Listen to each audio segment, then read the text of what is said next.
A few MHKs have done that very point to me, that they go, gosh, we have got all this constituency work and then we deal with national government, whereas you guys upstairs, you got it easy.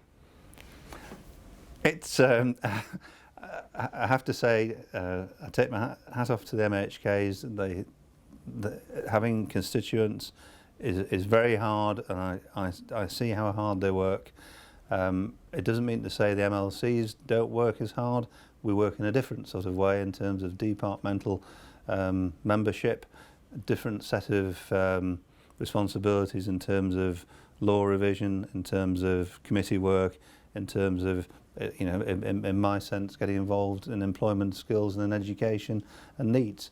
And yes, a little bit of constituency work in that people do come to you, but in fairness, the prime function of an MHK is to look after the constituents who elect them, and I acknowledge the fact that, particularly in a ministerial position, but don't forget many, well, all the MHKs either got ministerial, committee or departmental roles. It's a difficult balance and hard work. Are you worth your money? Yes. Simple answer. In fairness, I suspect that certain individuals within Tynwald should be paid a lot more, in my view. I mean, I've come in from, dare I say it, a financial background. I won't say the word, well, I will say the word banking. I'm quite proud of being a banker for 32 years. I'm quite traditional, and I see how hard and the responsibilities, particularly within the Council of Ministers, and I personally don't think they are rewarded for that level of responsibility, and that applies to certain individuals across Tynwald.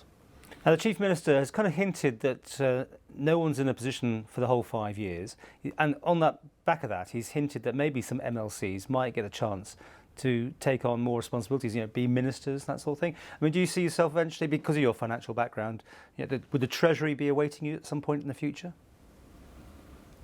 I think, from my understanding, there would be a reluctance to appoint an MLC into a ministerial role. Would you take it if it was offered to you? Oh, that's a very good question again.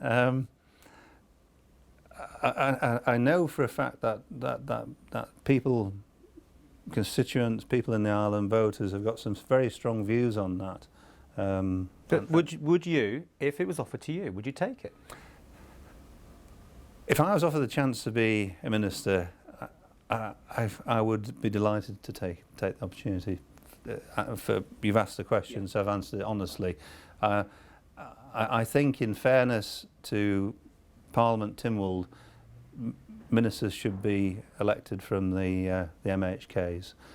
Therefore, in my sense, the departmental roles I have two within the Department of Economic Development and one within Education and Children, are what I call the nice balance. It allows me to get involved in the political side of running a department, but not being the minister.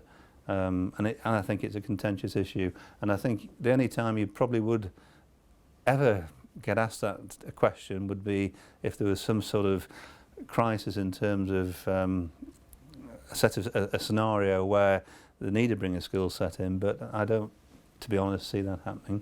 Okay, well, you've done 7 or 8 months, so maybe a bit unfair, but would you see yourself putting yourself up again for re-election? As I said to the members of the House of Keys at the time, it kind of suited my election pledge and manifesto, because it gives them 13 months to test me, and if they don't like me, well, they've got the right to vote one way or the other, and if they do like me, they can vote me back in. So in that sense, I felt it was a nice, fair test for somebody coming in without a sort of political background. I've been in finance all my life. I have done charitable work and committee work with schools, etc. But a different route to quite a few of the MLCs who've come in through the MHK route, and I felt it was a nice way of being tested. If I was voted in for the next 5 years, it'll be March next year, I'd be absolutely delighted. I'd love to have another term of office.